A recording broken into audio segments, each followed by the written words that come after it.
이 시간은 마태복음 강의 73번째 시간입니다. 오늘은 하나님의 나라에 침입해 들어가는 백성들이라는 제목으로 하나님의 거룩한 말씀을 증거하겠습니다.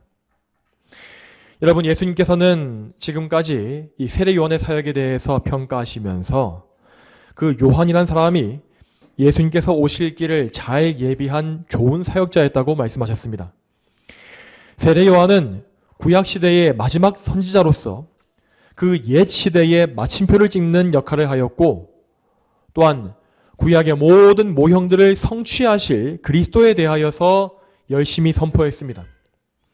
요한은 그 당시에 이스라엘 백성들을 영적으로 각성시켜서 그들이 죄를 깨닫고 회개하게 하였으며, 또한 그들의 죄를 사하기 위하여 오신 예수 그리스도를 그들이 바라보도록 하였던 것입니다. 그리고 이런 모든 사역을 위해서 세례 요한은 말 그대로 자기의 온 전 생애를 다 불살라서 그리스도께 다 바쳤습니다. 그는 자기 자신을 드러내는 데에는 조금도 관심이 없었고, 오직 모든 사람이 그리스도께 가야 한다라고 외쳤습니다. 심지어 그래서 요한은 그가 가장 가까이 두고 가르쳤던 자기의 제자들 역시도 그의 곁에 붙잡아 놓으려고 하지 아니하였고, 오히려 그들에게 그리스도께로 가야 한다라고 말한 바 있었습니다. 또한 예수님께서 성령으로 기름 부음 받아서 당신의 그리스도로서의 사역을 시작하실 때에 요한은 정말 모든 사람이 다 그리스도께로 가는 것, 그것을 보면서 즐거워했다라고 하였습니다. 다시 말해서 요한은 그가 받고 있었던 모든 스포트라이트와 사람들의 인정과 인기를 모두 잃어버리는 그 상황 속에서도 전혀 개의치 아니하고 사람들이 예수님께 간다라고 하는 사실을 바라보며 참으로 기뻐했던 것입니다. 여러분, 이러한 모습은 사역자와 성도가 갖춰야 할 최고의 자세라고 할 수 있습니다. 특히 사역자는 교회의 신랑이신 예수 그리스도만을 말하고 또한 그분을 높여야 하며, 그 어떤 경우에도 자기가 주목받거나 드러나기를 바라서는 안 될 것입니다. 사역자는 설령 자기에게 손실이 온다 할지라도 그 손해와 희생을 통해서 그리스도가 드러난다면 그 길을 택하는 사람이어야 합니다. 여러분, 이제 오늘 본문을 보겠습니다. 오늘 본문에서 예수님은 세례 요한의 사역에 대한 말씀을 정리하시기 위하여서 그가 구약시대의 마지막 선지자이라는 사실을 재확인해 주십니다. 이에 대해서 오늘 본문의 13절과 14절 말씀을 먼저 한번 읽어보겠습니다. 12절은 나중에 보시고요. 13절과 14절 말씀, 13, 14절 말씀 먼저 읽습니다. 자, 시작. 모든 선지자들과 율법이 예언한 것은 요한까지니 너희가 받아들이기 원한다면 바로 그가 오기로 되어 있는 엘리야이다. 아멘. 여기에서 먼저 13절에 나와 있는 모든 선지자들과 율법이 예언한 것이라는 표현을 보시기 바랍니다. 자, 이 표현은 곧 구약 성경의 모든 말씀을 다 통틀어서 가리키고 있는 것입니다. 신약 성경에서 구약 성경을 말할 때에 이 율법과 선지자라는 표현이 자주 쓰여지는 것을 볼 수 있습니다. 자, 여러분, 구약의 모든 율법과 선지자가 선포했던 가장 핵심적인 내용은 바로 예수 그리스도였습니다. 예수 그리스도께서는 하나님의 이 구속 사역, 구원의 모든 역사를 실제로 성취하시고 완성하시는 분으로서 구약의 모든 모형과 그림자가 하나같이 가리키고 있었던 영광스러운 원형이었습니다. 그리고 세례 요한은 마지막 선지자로서 예수 그리스도의 그 영광, 그 구약의 원형이신 예수님의 그 찬란한 영광을 실제로 목도하는 가운데에서 그분을 선포하고 예언했던 것입니다. 또 이어서 14절을 보게 되면 이렇게 되어 있습니다. 너희가 받아들이기 원한다면 바로 그가, 그러니까 요한이 오기로 되어 있는 엘리야이다 라고 하였습니다. 여러분, 여기에서 너희가 받아들이기 원한다면 이라는 말씀을 또 보십시오. 자, 이 말씀은 곧 너희가 복음을 받아들이길 원한다면 이라는 의미라 할 수 있겠습니다. 여러분, 누구든지 하나님께서 택하시고 그래서 성령님께서 부르신 백성들은 복음을 받아들이게 되어 있습니다. 하지만 반대로 이 택하심과 부르심의 은혜가 없는 사람은 절대로 복음을 원하지 아니하고 또한 기꺼이 받지도 아니합니다. 왜 그렇습니까? 왜냐하면 이 땅의 모든 사람들은 기본적으로 아담의 원죄를 유전받은 죄인이기 때문입니다. 죄인들에게 복음이란 것은 그저 어리석고 허무맹랑한 소리로 들릴 뿐이며, 심지어 어떤 경우에는 인간의 능력, 그러니까 의를 이룰 수 있고 선을 이룰 수 있다고 생각하는 그 능력을 멸시하고 짓밟는 악한 말로 들리는 경우도 부지기수입니다. 이처럼 죄인들의 마음속에 복음이 들어가지 못하고 받아들여지지 않는 이유가 무엇이겠습니까? 그것은 그들의 본성이 죄로 타락하여 어그러지고 망가졌기 때문입니다. 그래서 죄인은 자기가 마땅히 기뻐해야 할 복음은 배척하고, 반대로 자기가 마땅히 멀리해야 하는 죄와 마귀와 세상의 유혹은 기쁘게 받는 것이죠. 여러분, 이러한 죄인의 망가진 본성을 고치고 복음으로 이끄는 것은 우리 사람의 능력으로는 절대 가능하지 않습니다. 여러분, 죄인은 먼저 자기 자신을 설득하거나 구원할 수 있는 능력이 없으며, 또한 다른 죄인을 구원할 수 있는 능력도 없는 것입니다. 죄인을 변화시키고 그의 눈과 귀를 열어서 복음이 들어가게 하시는 것은 오직 하나님의 능력으로만 가능한 일입니다. 하나님은 죄인의 패역한 본성을 억제하시고 그 마음을 깨뜨리셔서 죄인이 자기의 이 패역한 죄성을 알게 하시고, 그래서 하나님 앞에 굴복되어지게 하십니다. 이와 같이 죄인은 하나님 앞에 굴복될 때에야 비로소 복음을 들을 준비가 되는 것입니다. 그러면 성령님은 그 준비된 사람의 영적인 눈을 여시고 복음을 들을 수 있는 그 들을 귀를 이식해 주시어서 복음을 듣게 하시는 것이죠. 이러한 은혜를 덧입은 사람은 이전까지는 자기가 평생에 무시하고 듣지 않았던 그 복음을 이제는 가장 귀한 소식으로 알게 되어서 온 마음을 다하여 기뻐하고 사랑하며 받게 되는 것입니다. 14절 말씀을 다시 보시게 되면 예수님은 이렇게 복음을 받아들이는 것을 세례요한에 대한 태도에 연결하시는 것을 볼 수 있습니다. 누구든지 하나님의 은혜로서 복음을 받아들이는 사람은 세례요한을 오기로 되어 있는 엘리야로 여길 것입니다. 자, 이 말씀이 무엇입니까? 자, 이 말씀은 구약 성경의 말라기서의 맨 마지막 4장 5절에 나와 있는 예언이라고 하였습니다. 그 예언의 말씀에 따르면 요한은 메시아께서 이 땅에 임재하시기 전에 먼저 보냄받을 선지자, 사자인 엘리야라고 하였죠. 이 예언이 요한을 가리킨다는 사실은 요한이 잉태될 때에 계시되었던 말씀에서도 잘 볼 수가 있습니다. 누가복음 1장 15절부터 17절에 나와 있는 말씀을 보시기 바랍니다. 누가복음 1장 15절부터 17절 말씀을 한번 같이 읽어보겠습니다. 그가 주님 앞에서 큰 인물이 될 것이며 포도주나 독한 술을 결코 마시지 않을 것이고 어머니 뱃속에서부터 성령으로 충만할 것이다. 그는 이스라엘의 많은 자손들을 그들의 주 하나님께로 돌아오게 할 것이다. 그가 또 엘리야의 영과 능력으로 주님보다 앞서가서 아비들의 마음을 자녀들에게 돌아오게 하고 불순종하는 자들을 의인의 지혜로 돌아오게 하여 백성들이 주님을 맞이할 준비를 하게 할 것이다. 아멘. 여러분, 방금 읽으신 이 말씀은 세례 요한의 출생에 대해서 천사가 전파했던 말씀이라고 했습니다. 여기서 천사는 말라기서의 예언을 정확하게 인용하여서 요한이 엘리야의 영과 능력으로 올 것이다 라고 말하였습니다. 이처럼 요한은 과거 엘리야 선지자에게 임했던 그 성령님의 거룩한 능력을 통하여서 그리스도의 오실 길을 예비하는 그 사역을 감당한 것입니다. 여러분, 그러므로 자 정리해보자면 말라기가 예언한 이 엘리야가 요한이다 라는 사실을 믿는 것, 이 믿음은 곧 요한이 전파의 복음을 받고 믿는 것과 직접 연결되어 있습니다. 누구든지 하나님의 선택과 부르심을 받은 백성은 세례 요한을 구약에 예언되어진 하나님의 선지자로 믿을 것이고 또한 그가 선포한 복음을 들어서 예수 그리스도께 나아갈 것이다 라는 의미인 것입니다. 여러분, 이처럼 요한은 구약 시대의 마지막 선지자로서 구약의 모든 예언 사역에 마침표를 찍었고 사람들을 그리스도께 나아가게 하는 그 일에 성공적으로 수행하였습니다. 또한 더 나아가서 요한의 사역은 구약의 마지막이면서 동시에 신약 시대의 시작이 되는 것이었습니다.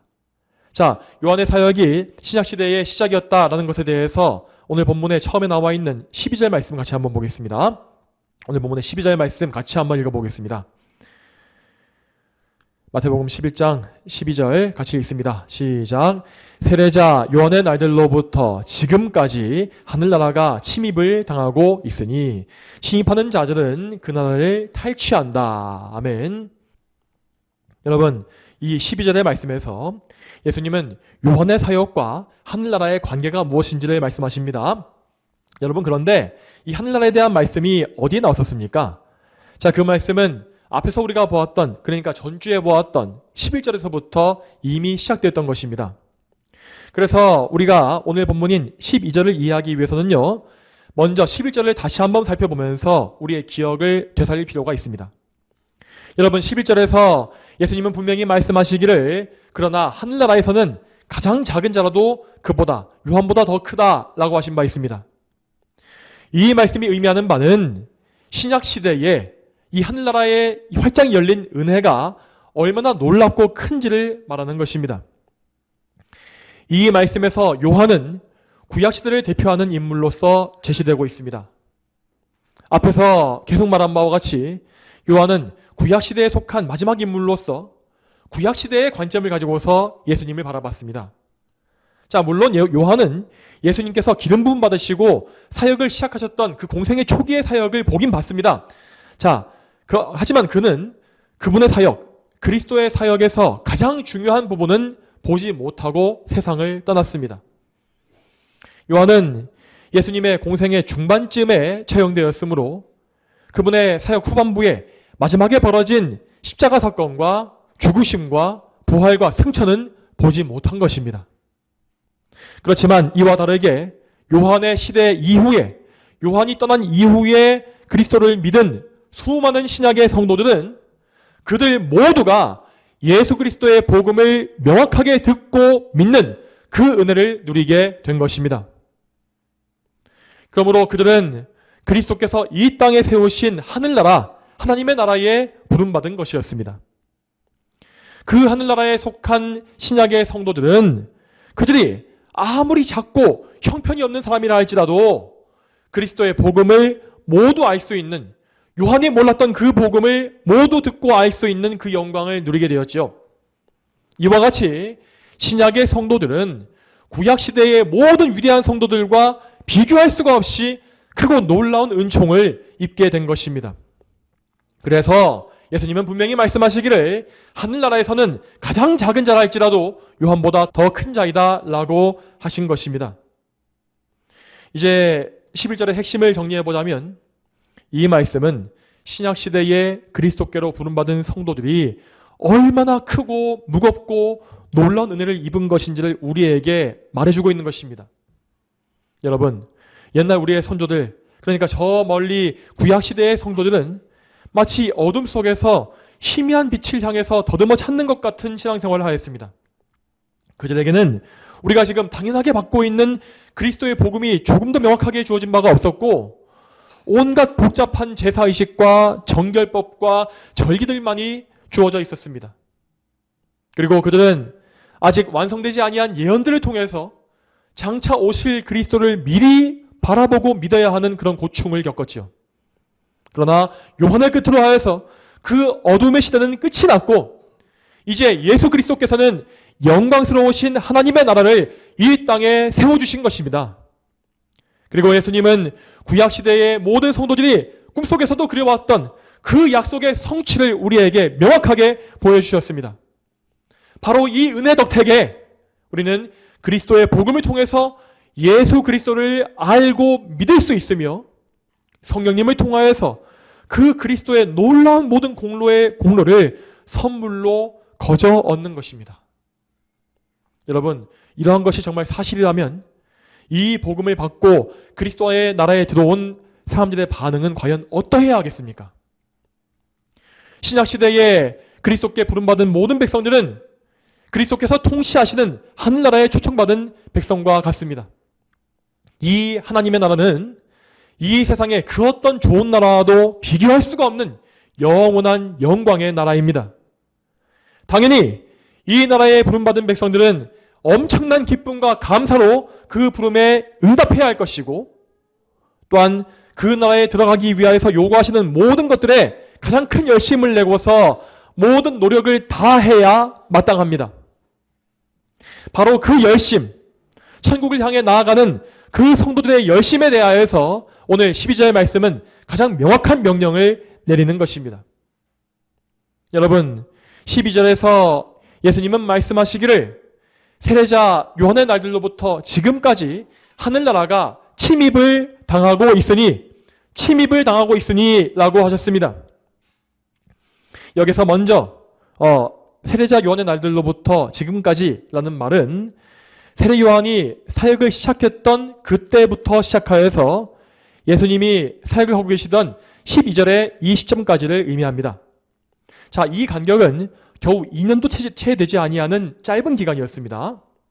그렇지만 그 2년도 되지 않는 짧은 기간 중에도 이미 많은 사람들이 하늘나라를 얻기 위해서 엄청난 열심을 내고 있었던 것입니다.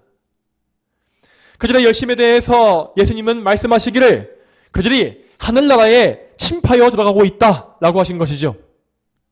여러분, 이 침입이라는 말씀과 같이 그리스도의 복음을 바르게 듣고 반응한 사람들은 절대로 이 나라에 대하여서 미지근한 반응을 보일 수 없는 것입니다.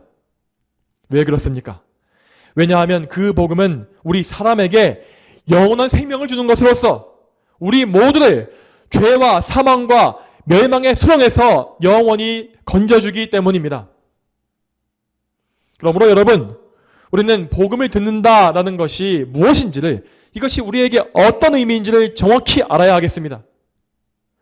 복음은 단지 인간의 지성, 우리의 두뇌를 가지고서 분석하고 이해한다고 해서 알 수 있는 것이 아닙니다. 물론 복음의 내용 그 자체는 너무나 단순한 메시지이기 때문에 그 내용 자체가 너무나 어려워서 이해하지 못할 사람은 없습니다. 그러나 복음을 듣고 그리스도를 믿는 참된 믿음에 이르는 것은 우리 사람의 능력으로는, 특히 지력으로는 절대 할 수 없는 일입니다. 다시 말씀드리지만 사람이 변화되어서 복음을 듣는 것은 오직 성령님의 사역에 의해서만 이루어집니다. 복음을 통해서 죄인을 부르시는 사역을 우리는 소명, 곧 부르심이라고 칭합니다. 자, 그런데 이 소명에는 외적인 소명과 내적인 소명, 외적 소명과 내적 소명, 이 두 가지가 있음을 기억하십시오. 여기에서 외적인 소명은 말 그대로 복음이 외적으로, 그러니까 사람의 귀에 들어가게 되는 모든 상황을 다 의미합니다. 이 세상의 많은 사람들은 이러한 강단에서 선포되어지는 말씀 설교와 성도들의 전도를 통하여서 복음을 많이 접하고 있습니다. 그렇지만 그렇게 복음을 들은 많은 사람들 중에서 실제로 그리스도를 믿어서 구원에 이르는 사람은 극소수에 불과하죠. 앞서 말씀드린 바와 같이 죄인에게는 복음을 듣고 받을 수 있는 능력이 없기 때문에 수많은 사람들은 복음을 들을 때에도 건성으로 듣거나 거부하거나 아니면 복음을 미워하고 대적하는 반응을 보이는 것입니다. 그러므로 복음의 역사에는 외적 소명뿐만 아니라 반드시 내적인 소명이 필요합니다. 이 내적인 소명은 오직 성령님에 의해서 이루어지는 부르심으로써 한 사람을 완전히 변화시키는 효과적인 부르심입니다. 그래서 이 소명을 가리켜서 우리는 효과적인 소명 혹은 유효 소명이라고 칭하는 것입니다. 이 효과적인 소명을 통하여서 죄인은 비로소 복음을 자기를 향한, 나를 향한 하나님의 부르심으로 듣게 되고 그 부르심에 응답하여 그리스도께로 달려가게 됩니다. 그리고 이 효과적인 부르심을 받은 사람은 복음을 정말로 간절한 마음으로 받게 되어서 구원을 참으로 목말라 하며 그리스도를 갈망하는 그런 심령을 품게 되어 있습니다. 여러분 잘 기억하십시오. 효과적인 부르심이 주어졌음에도 불구하고 그 사람에게 여전히 영적인 갈급함이나 간절함이나 열망이 생기지 않는 경우는 없습니다. 이 내적 소명, 효과적인 부르심을 받은 사람은 그 구원의 열망이 반드시 점점 더 커지게 되어서 마치 천국을 향해서 침략해 들어가는 사람처럼 달려나가게 되어 있는 것입니다. 그리고 이와 같이 구원을 간절히 열망하는 그 사람들에게 하나님은 마침내 구원과 영원한 생명을 허락해 주십니다. 하나님은 이때에 그들의 열심 자체를 공로로 계산하셨기 때문에 구원을 주시는 것이 아니라 오직 예수 그리스도의 공로와 하나님의 은혜로서 구원을 주십니다. 그러나 하나님은 각 사람을 구원에 합당하게 준비하시기 위해서, 그들의 심령을 준비하시기 위해서 그들에게 먼저 하늘나라를 침노하는 그 열망을 부어주시는 것이죠. 이렇게 하나님의 나라를 구하는 자들은 은혜로 말미암아 그 나라를 선물 받는 영광을 누리게 됩니다. 바로 이 구원의 선물을 가리켜서 12절에 말씀하기를 그 나라를 탈취할 것이다 라고 한 것입니다. 자, 그러면 또 이어서 이제 오늘 본문의 마지막 절인 15절을 같이 보겠습니다. 15절 말씀 짧지만 같이 한번 읽어보겠습니다. 15절 말씀 같이 한번 읽어봅니다. 자, 시작. 귀 있는 자들은 들어라. 아멘. 이 구절은 앞에서 보았던 7절부터 14절까지의 모든 말씀을 다 정리하고 마무리하는 말씀이라고 볼 수 있습니다. 이 말씀은 정말 짧지만 아주 분명하고 강력한 명령을 담고 있죠. 여러분, 이 말씀에서 들어라 라고 하신 이 명령이 단지 청각기관, 이 귀로서 소리를 듣는 것만을 표현한 것이 아님을 다시 강조하겠습니다. 오늘 설교의 앞뒤 흐름에서 계속 나온 바와 같이 말씀을 듣는다는 것은 우리의 지식과 청각으로서 하는 것이 아니라 성령의 능력으로서 하는 것입니다. 우리에게는 하나님의 말씀을 들을 수 있는 그 귀가 있어야 합니다. 이 영적인 귀는 우리가 날 때부터 가지고 나온 것이 아닙니다. 우리는 성령님의 은혜로 말미암아 이 영적인 귀, 복음을 들을 수 있는 그 영적 귀를 이식받아야 하고 그 은혜로 말미암아 하나님의 말씀을 듣고 믿어야 하는 것입니다.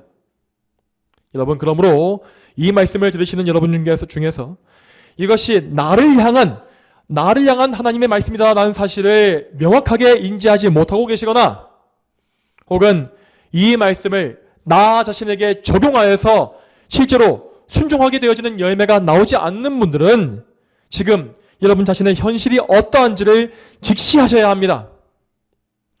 말씀을 듣긴 듣는데, 계속해서 예배에서 말씀을 듣는데 그 말씀에 대한 순종의 열매가 없다는 것은 지금 그 사람 안에서 그 말씀이 살아서 역사하지 못하고 있는 것입니다. 그런 상태에 있는 분들은 결단코 내가 말씀을 듣고 있다, 알고 있다라고 말할 수 없는 것입니다. 그러므로 다시 말씀드리지만 말씀이 먼 나라나 남의 이야기처럼 들리시거나 혹은 말씀에 순종하고자 하는 그런 열망이 생기지 않거나 혹은 또 순종의 능력이 전혀 생기지 아니하고 항상 넘어지고 계시는 분들은 지금 나에게는 말씀을 들을 수 있는 귀가 없는 것이구나 라고 인정하시면서 하나님의 은혜를 먼저 구하셔야 합니다.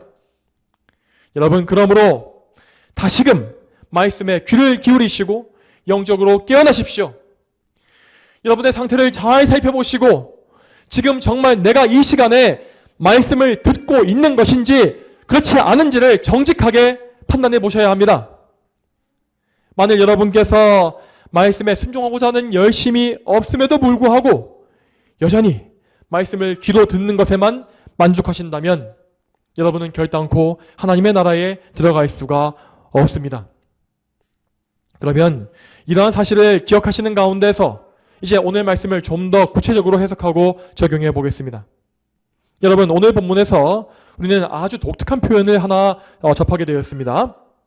그것은 우리가 12절에서 보았던 하늘나라의 침판다라는 표현이었죠. 예전 개혁성경에서 이 부분은 침노한다라는 표현으로 번역된 바 있습니다. 이 표현의 헬라어는 비아조라고 하는데 이 말은 힘을 사용하여서 무언가를 강요하거나 빼앗는 행위를 의미합니다. 그래서 사실 이 비아조라는 이 말은 표면적으로 보았을 때 하나님의 나라에 대해서 사용하기에는 다소 이상해 보이는 것이 사실입니다. 이 때문에 어떤 신학자들은 이 말씀을 가리켜서 하나님의 원수들이 하나님의 나라를 반대하고 박해하고 침입하는 상황을 의미한다라고 말하기도 했습니다. 하지만 이렇게 이 말씀을 하나님의 나라에 대한 원수들의 박해라고 해석하게 되면요, 우리는 12절 후반부의 말씀을 해석할 수가 없습니다. 12절 후반부의 말씀은 분명히 말하고 있기를 침입하는 자들은 그 나라를 탈취한다라고 하지 않았습니까? 그렇지만 우리가 아는 바와 같이 하나님의 원수들은 아무리 힘써서 하나님의 나라를 박해하고 반대한다 할지라도 절대로 그분의 나라를 탈취할 수는 없습니다. 그러므로 이 12절의 말씀은 하늘나라를 향한 택자들, 하나님의 부르심을 받은 그 택자들의 사모함과 열심을 의미한다라고 보는 것이 맞습니다. 그러므로 여러분, 우리는 이 말씀에서 하늘나라를 얻는 사람들의 올바른 모습과 자세가 어떠한지를 알 수 있고 또 배워야 합니다. 17세기에 청교도 목회자였던 매튜엘리 목사님은 12절에 나와 있는 천국을 침노하는 자들의 특성을 두 가지로 정리한 바 있습니다. 그 특성은 첫째로 천국에 있을 법하지 않는 사람들이다라는 것입니다. 둘째로 그들은 정말로 끈질긴 열심을 가진 사람들이다라는 것입니다. 그러면 차례대로 이 두 가지의 특성이 무엇인지를 살펴보겠습니다. 첫 번째로 천국을 침노에 들어가는 사람들은 천국에 도저히 있을 법하지 않은 사람들일 것입니다. 자, 이 말이 무엇이겠습니까? 이 말의 의미는 우리 사람의 눈으로 보기에는 도저히 구원을 받을 수 없을 것 같은 그런 사람들이 하늘나라에 들어간다라는 의미입니다. 실제로 예수님을 믿은 사람들 중에서는 이 세상에서 가장 천대받았던 세리와 창기들이 많이 있었고, 또한 십자가에 예수님과 함께 달렸던 살인자도 예수님을 믿어서 구원에 이른 것을 볼 수 있었습니다. 그리고 또한 당시에 유대인들이 멸시했던 로마의 군병들도 예수님을 믿었으며, 나중에 초대교회에서는 사회적으로 인간 이하의 취급을 받고 있었던 노예들도 많이 들어갔었죠. 이처럼 하나님은 인간이 전혀 예상하지 못한 사람들을 놀라운 방식을 통하여서 구원해 내시는 것입니다. 그리고 그 사람들이 성령님의 부르심을 받게 되면, 그러니까 효과적인 부르심을 받게 되면 그들은 정말 놀라운 열심을 가지고서 앞다투어 하나님 나라의 영광을 향해서 달려가게 되는 것입니다. 이 세상에서 멸시받는 세리와 창기와 노예들과 기타 많은 죄인들이 하늘나라를 얻기 위해서 달려가는 그 모습을 상상해 보시기 바랍니다. 그들은 마치 천국을 침노에 들어가기 위해서 힘쓰는 죄인들의 무리의 모습을 하고 있을 것입니다. 그래서 오늘 예수님은 이 본문에서 하늘나라가 침입을 당하고 있다라는 강력한 표현을 쓰신 것이죠. 자, 이러한 사실에 대하여서 성경의 말씀을 찾아보겠습니다. 마태복음 21장 31절과 32절 말씀 한번 읽어보겠습니다. 이 둘 가운데 누가 아버지의 뜻을 행하였느냐? 그들이 말하기를 맏아들입니다 하니 예수께서 그들에게 말씀하셨다. 내가 진정으로 너희에게 말하니 세리들과 창기들이 너희보다 먼저 하나님 나라에 들어가고 있다. 요한이 너희에게 와서 의의 길을 보여주었어도 너희는 그를 믿지 않았으나 세리들과 창기들은 그를 믿었으며 너희는 그것을 보고도 끝내 뉘우치지 않았고 그를 믿지 않았다. 아멘. 자, 이 말씀의 배경에서 예수님은 대제사장들과 백성의 장로들을 대상으로 하여서 이러한 무서운 정죄와 심판의 말씀을 선포하신 것입니다. 그 당시에 유대인의 장로들은 자신들이 아브라함의 혈통적 후손으로서 또한 율법을 준수하고 있기 때문에 하나님의 나라를 충분히 얻을 수 있다라고 자신하였습니다. 그러나 예수님은 그들의 위선과 자기 의와 자기 공로를 지적하시면서 그들이 불신앙으로 인하여서 하나님 나라에 들어가지 못할 것이다 라고 말씀하십니다. 그리고 여기에서 예수님은 그들에게 아주 충격적인 경고의 말씀을 주고 계십니다. 내가 진정으로 너에게 말하니 세리들과 창기들이 너희보다 먼저 하나님 나라에 들어가고 있다. 여기에 나와 있는 세리와 창기들은 오늘 우리가 읽고 있는 12절 본문에 나와 있는 하나님의 나라의 침노에 들어가는 그 사람들입니다. 그들은 요한이 선포했던 그 복음의 말씀, 그리스도를 믿었기 때문에 그가 보여주었던 의의 길로 갔다고 하였습니다. 그 의의 길은 곧 구원자이신 예수 그리스도였죠. 이처럼 세리와 창기들은 이 세상에서 사람 취급을 받지 못하던 흉악한 죄인이었지만 오직 하나님의 은혜로서 믿음을 얻어 하나님의 나라에 들어간 것입니다. 여러분, 그러면 이 세리와 창기들은 이 백성의 장로들과 어떤 차이점을 가지고 있었겠습니까? 이 사실에 대해서 좀 더 알아보겠습니다. 여러분, 이 세리와 창기들은 애초에 자기가 죄인이다 라는 사실을 알고 있었기 때문에 복음 앞에서 자기를 높이거나 위선을 떨지 않았던 것입니다. 여러분, 복음이라는 것은 우선적으로 모든 사람을 다 죄인이라고 선포하며 그래서 그들에게 합당한 회개를 요구합니다. 이런 회개의 요구 앞에서 또한 정죄 앞에서 백성의 장로들은 자기가 죄인이 아니다 라고 항변하면서 자기를 높였습니다.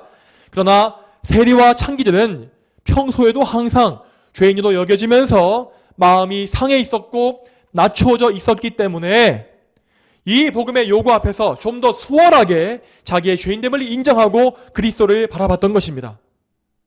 여러분, 이와 같이 하나님은 인간의 생각과 상식으로는 이해하기가 어려운 방식으로 사람을 택하시고 그들을 미리 준비하시는 것을 볼 수가 있습니다. 복음을 받아들이는 사람은 나 자신을 죄인으로 여기고 자기의 영혼이 죽게 되었음을 인정하는 그 사람들 뿐입니다. 이에 대해서 예수님은 또 이렇게 말씀하신 바 있습니다. 건강한 자들에게는 의사가 필요 없으나 병자들에게는 필요하다. 나는 의인들을 불러 온 것이 아니요 죄인들을 불러서 회개시키러 왔다. 여러분, 이 말씀과 같이 하나님 나라에 들어가는 사람들은 자기의 흉악한 죄성을 인정하고 자기가 영적 병자임을 인정하면서 나 자신이 그 거룩한 나라에 들어갈 자격이 없는 죄인임을 알고 고백하는 사람들입니다.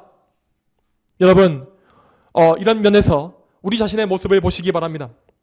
우리 모두는 하나님의 계명 앞에서 우상 숭배자요, 신성 모독자요, 살인자요, 불효자이며 간음자요, 강도요, 도둑일 뿐입니다. 그러므로 우리 중에 그 누구도 천국에 들어갈 자격이 있는 사람은 아무도 없습니다.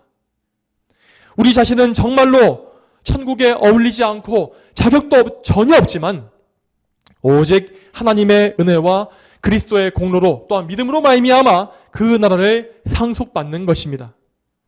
따라서 우리는 지금 나 자신을 포장하고 있는 두껍게 덮고 있는 모든 위장막의 이 허울을 다 벗어버리고 하나님의 계명 앞에 흉악한 죄인인 나 자신을 있는 그대로 다 드러내면서 무장이 해제된 채로 나아가야 하는 것입니다.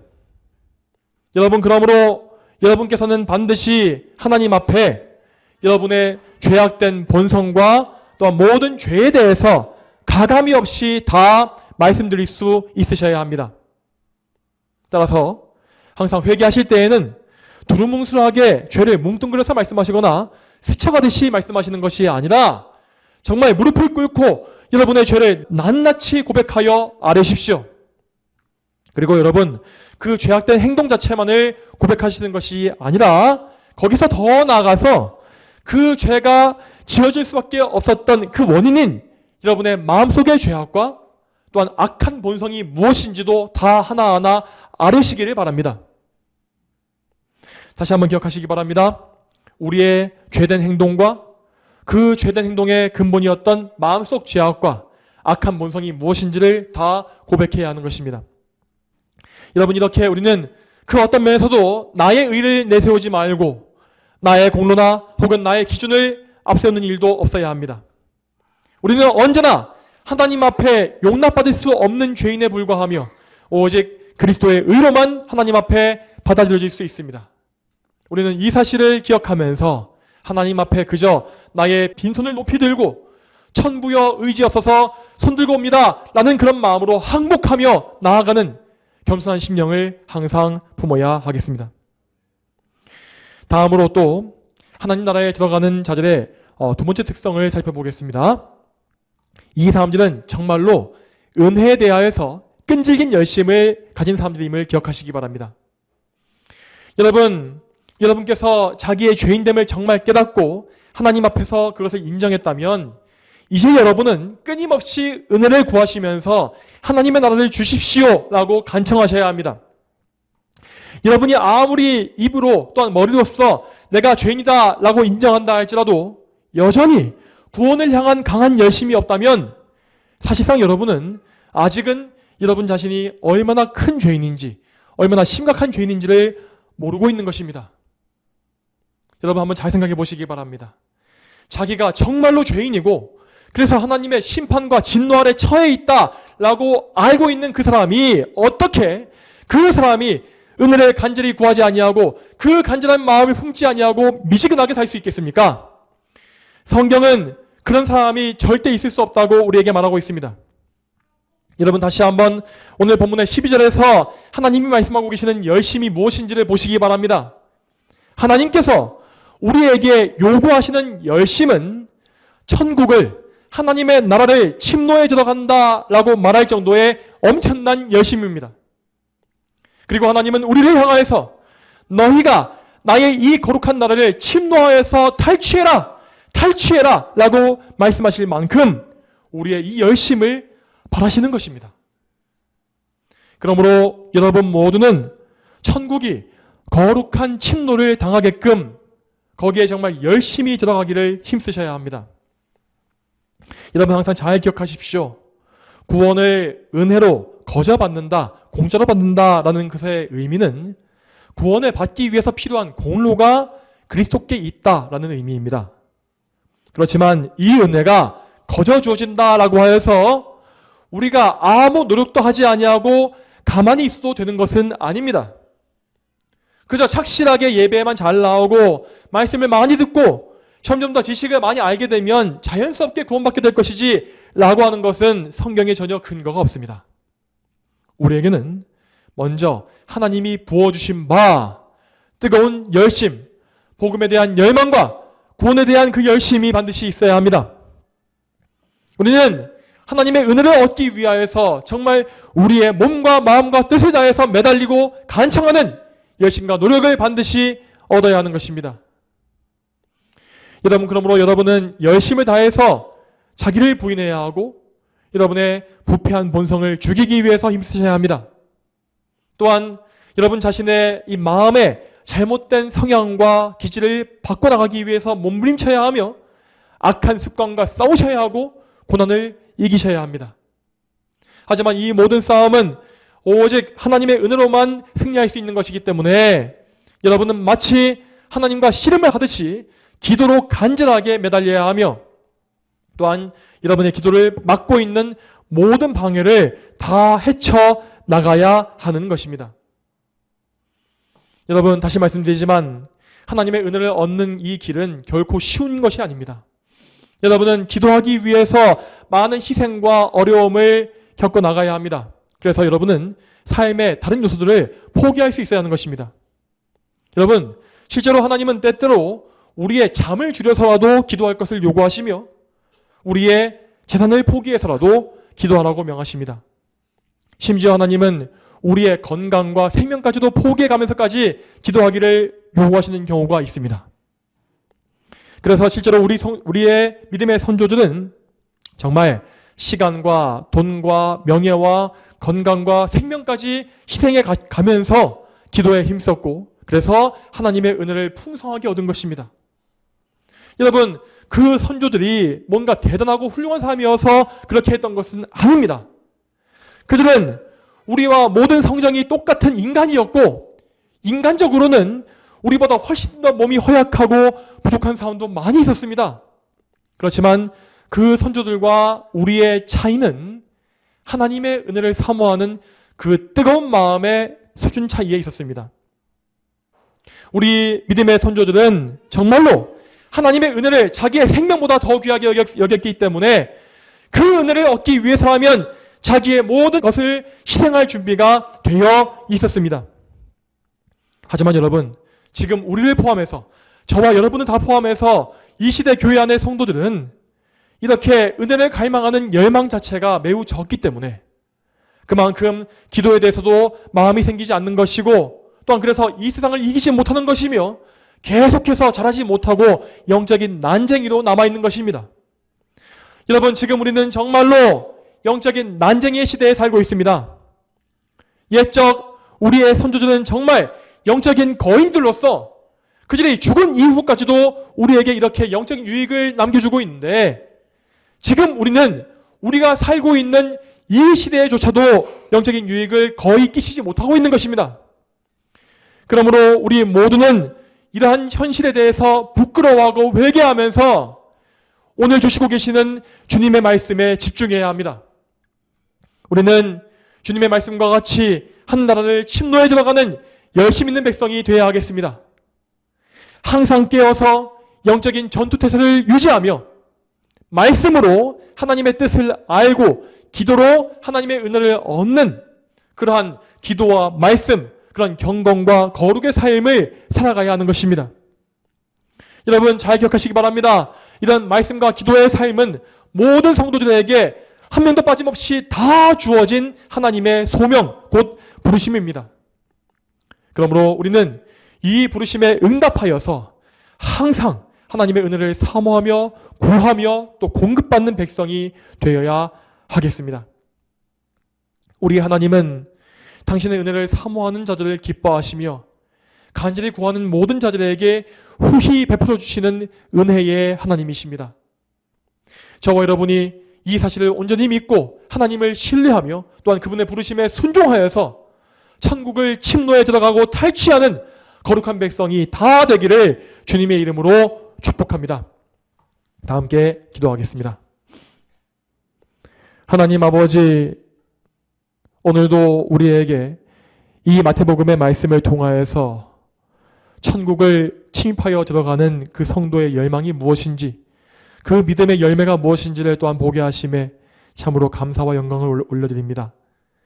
하나님, 우리 모두는 정말 연약하고 부족하여서 정말 이러한 예수님의 말씀에 순종할 만한 능력이 조금도 없다는 것을 알게 됩니다.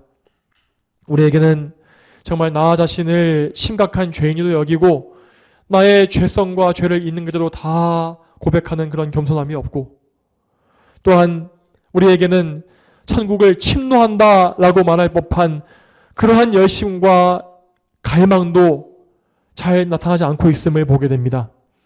하나님, 그러나 하나님께서는 은혜로서 저희에게 이 모든 것을 주실 수가 있습니다. 만약 하나님께서 그러한 은혜를 우리에게 주시지 않는다면 하나님은 결코 오늘 본문의 말씀을 우리에게 주시지 않았을 것입니다. 그러므로 우리는 이 말씀을 우리를 향한 하나님의 약속으로 믿고서 이 말씀에 집중하며 이 말씀에 순종케 되기를 하나님께 간구하기를 소망합니다. 물론 지금 우리에게는 이러한 열심을 품을 수 있을 만한 그 어떤 소망이 보이지는 않습니다. 나 자신의 모습을 보게 되면 도저히 우리 안에서는 이런 열망이 나올 만한 것이 보이지 아니하고 마치 우리의 모습은 메말라가는 광야와 같이 아무런 것도 나오지 못하는 그런 죽은 상태에 불과함을 고백할 수밖에 없습니다. 하지만 우리 하나님은 광야에서 생명수의 샘이 터지게 하시는 분입니다. 하나님은 그러한 능력이 있으시기 때문에 곧 우리의 메마른 심령에도 그러한 생명수의 강가가 흘러나오게 하시고 우리의 배에 생명의 물이 흘러넘치게 하시어서 우리가 목마르지 않게 하실 수 있음을 믿습니다. 하나님, 그러므로 우리에게 이 능력을 부어주시어서 정말 저희가 천국을 침노하고 탈취하는 그런 거룩한 열심을 가진 백성이 다 되게 하여 주시옵소서. 이 교회와 온 회중을 이러한 열심으로 붙잡아 주시고 하나님의 손에 붙잡히게 하시어서 정말로 우리 모두가 하나님께 온전히 순종하면서 경건하고 거룩한 주의 백성으로서 살 수 있도록 저희를 인도하여 주시옵소서. 감사드리옵고 이 모든 말씀 거룩하신 예수님의 이름으로 간절히 기도 올립니다. 아멘.